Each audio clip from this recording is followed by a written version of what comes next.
नमस्कार दोस्तों, किसान आंदोलन जो भारत में हो रहा है इसने अब विदेशी रूप अख्तियार कर लिया है। कई सारे विदेशी जो हैं वो इस पर ट्वीट कर रहे हैं और एक तरीके से ग्लोबली ये इस पर चर्चा होने लगी है किसान आंदोलन पर। जब से मशहूर पॉप सिंगर रिहाना ने इस पर ट्वीट किया है और ये सवाल पूछा है कि why are not we talking about this, यानी कि उन्होंने एक शेयर किया था आर्टिकल जिसमें बताया गया था कि नई दिल्ली के आसपास जहां पर प्रोटेस्टिंग साइट्स है, जहां विरोध हो रहा है, वहां पर इंटरनेट कट कर दिया गया है। उस आर्टिकल को शेयर करते हुए रिहाना ने जैसे ही ट्वीट किया, ये मामला ग्लोबली स्तर पर इस पर चर्चा होने लगी। बहुत सारे लोग इस पर रिट्वीट करने लगे और इस फार्मर प्रोटेस्ट को सपोर्ट करने लगे। इससे पहले आपने देखा होगा कनाडा की तरफ से भी इस पर बयान आया था। कनाडा के राष्ट्रपति जस्टिन ट्रूडो ने भी इस पर बयान दिया था।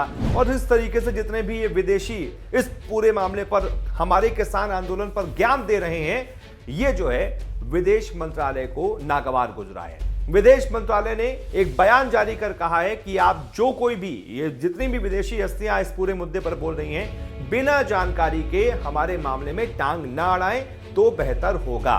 क्या कुछ बयान में कहा गया है वो मैं आपको बताता हूं। बाकायदा पूरी प्रेस रिलीज जारी की गई है और ये कहा गया है विदेश मंत्रालय की तरफ से कि ऐसे मामलों में टिप्पणी करने से पहले हम आग्रह करते हैं कि पहले तथ्यों का जरा पता लगा लीजिए और जमीनी स्तर पर मुद्दों की उचित समझ पैदा कर लीजिए, उसके बाद इस पर कुछ बोलिए।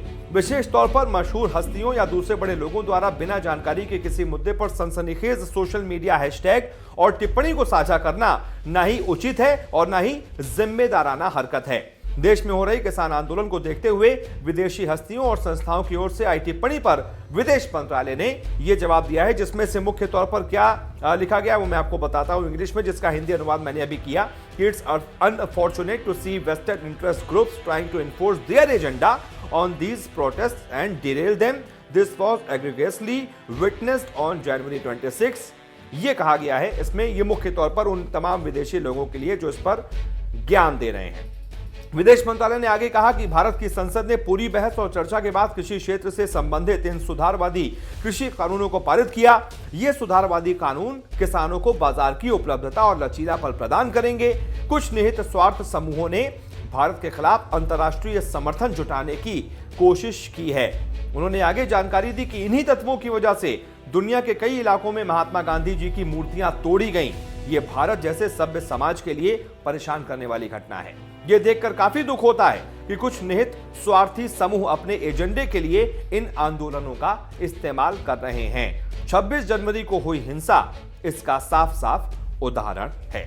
तो विदेश मंत्रालय को एक तरीके से कह सकते हैं कि उसको नागवार गुजरे हैं तमाम बयान जो दुनिया भर से दिए जा रहे हैं। बड़ी बड़ी हस्तियां इस पूरे मुद्दे पर विदेश मंत्रालय कह रहा है कि भाई वो अपना एजेंडा चला रहे हैं और कुछ भी बोलने से पहले जरा जमीनी हकीकत समझ लीजिए। किसी भी हैशटैग को चलाने से पहले जरा मुद्दे को भांप लीजिए, उसके बाद ही इस पूरे मुद्दे पर अपना ज्ञान दीजिए। आप इस बारे में क्या सोचते हैं बताइएगा। वीडियो को लाइक कीजिएगा, शेयर कीजिएगा, चैनल को सब्सक्राइब कीजिएगा। बहुत बहुत शुक्रिया।